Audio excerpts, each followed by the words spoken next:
అందరికీ జై భారత్ అండి. నా పేరు పళ్ళావతిల శ్రీరామకృష్ణ శర్మ. నేను శ్రీ వివి లక్ష్మీనారాయణ గారు స్థాపించినటువంటి జై భారత్ నేషనల్ పార్టీ తరఫున తాడేపల్లిగూడెం ఎమ్మెల్యే అభ్యర్థిగా పోటీ చేస్తున్నాను.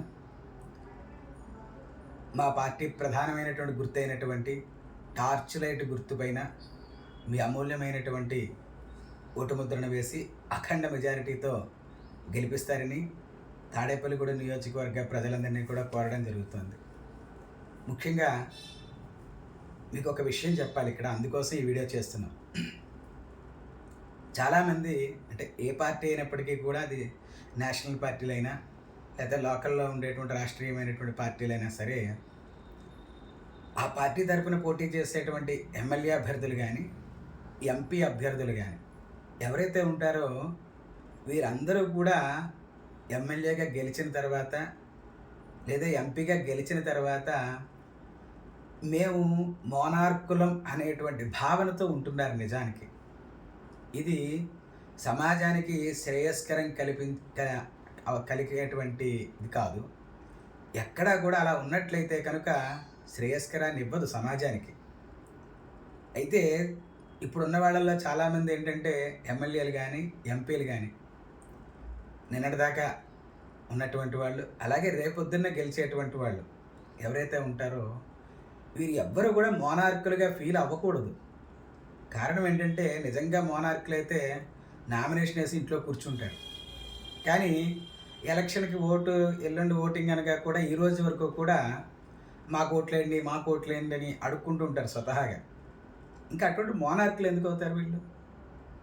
అలాగే గెలిచిన తర్వాత మా అంతటి మోనార్కులు లేరు అనేటువంటి భావన కూడా ఉంటూ ఉంటుంది. అది సమాజానికి ఎంతమాత్రం కూడా శ్రేయస్కరం కాదు. ఎమ్మెల్యేలైనా ఎంపీలైనా ప్రజలు అందరూ కూడా కలిసి ప్రజల తరపున ఒక వ్యక్తి అధికారికంగా ప్రభుత్వంలో ఉన్నట్లయితే ప్రజలకి, మన నియోజకవర్గంలో ఉండేటువంటి ప్రజలకి ఏది అవసరమో అది చేస్తాడు అనేటువంటి యొక్క బాధ్యతని తనపైన ఉంచడం జరుగుతుంది. కానీ గెలిచినటువంటి వాళ్ళు దాని బాధ్యతగా గుర్తించటం లేదు. అదొక మోనార్కులాగా గర్వంగా ఇక మాకన్నా గొప్ప నాయకుడు లేడు అనేటువంటి భావనతోటి ఉండడం జరుగుతుంది. అందువల్ల ఎమ్మెల్యే ఎంపీ అనేటువంటి మాటకి స్పష్టంగా మన అర్థాన్ని చూసినట్లయితే, మనం ప్రజల్లోంచి వచ్చాము, ప్రజలు మనల్ని ఎన్నుకున్నారు. ఎందుకోసం ఎన్నుకున్నారు అంటే ప్రజలకి కొన్ని అవసరాలు ఉంటాయి ఎప్పుడూ కూడా. ఒకప్పుడు రాజ్యాల్లో కూడా అలాగే ఉండేది. ఆ ప్రతినిధి ఒకడు ఉండేవాడు. ఇప్పుడంటే మన ఎమ్మెల్యేలు ఎంపీలు అంటున్నాం మనం రాజ్యాంగం ఏర్పడిన తర్వాత. ఈ ఎమ్మెల్యేలు ఎంపీలు ఎలా ఉండాలి అంటే నిజానికి నా నియోజకవర్గంలో కొన్ని సమస్యలు ఉంటాయి, ప్రజలు అందుకోసం నన్ను ఎన్నుకున్నారు. నా నియోజకవర్గంలో నేను ఒక వ్యక్తిగా, ఒక పౌరుడిగా, ప్రధానమైనటువంటి ఒక పౌరుడిగా, ఒక ఎమ్మెల్యేగా, ఒక ఎంపీగా చేయవలసినటువంటి బాధ్యతలు, పనులు కొన్ని ఉంటాయి. వాటిని నేను చెయ్యాలి. ఇది ప్రజలు నా మీద ఓటింగ్ అనేటువంటి విధానంతో నన్ను ముందుకు పంపడము, ఆ ఓటింగ్ ద్వారా నేను వెళ్ళి ప్రభుత్వంలో అక్కడ కూర్చుని ఉన్నాను. అందువల్ల నేను ఏదైతే ప్రజలకి అవసరమో దాన్ని చేయవలసినటువంటి బాధ్యత ఉంది ఒక ఎమ్మెల్యేగా, ఒక ఎంపీగా అని అనుకోవాలి. కానీ నిజానికి ఇప్పుడున్న పరిస్థితులు అలా అనుకోవటం లేదు. ఆ ప్రజలు ఓట్లేశారు, లేకపోతే మనం గెలుస్తున్నాం అనేటువంటి భావనతో ఉంటున్నారు. ఇది చాలా చాలా తప్పు. ఈ విధానము ఒకటి ఆ నాయకుడికి కానీ, ఆ ఎమ్మెల్యే ఎంపీకి కానీ, లేదా తనకు ఓట్లేసినటువంటి ప్రజలకు కానీ అది ఒక రకంగా బాధ్యతారాహిత్యంగా ఉంటుంది. అందువల్ల ఒక ఎమ్మెల్యే అయినా ఎంపీ అయినా సరే తన నియోజకవర్గంలో ఒక అవసరాలు ఉంటాయి. ఉదాహరణకి కొన్ని చెప్తాను మీకు. రోడ్లు వేయాలి, రోడ్లు బాగోలేదు. ఆ రోడ్లు వేయాలి అంటే ఏం చేయాలి? ఇక్కడ మనం ఒక ఎమ్మెల్యే కానీ ఒక ఎంపీ కానీ ఆలోచన చేసుకోండి. అంటే ప్రభుత్వంలో ఉంటున్నారు మీరు, ఒక ప్రతినిధిగా, ప్రజల నుండి వెళ్ళినటువంటి ప్రతినిధి మాత్రమే మీరు. అక్కడ మోనార్కు కాదు, అక్కడ ఆఫీసర్ కాదు మీరు.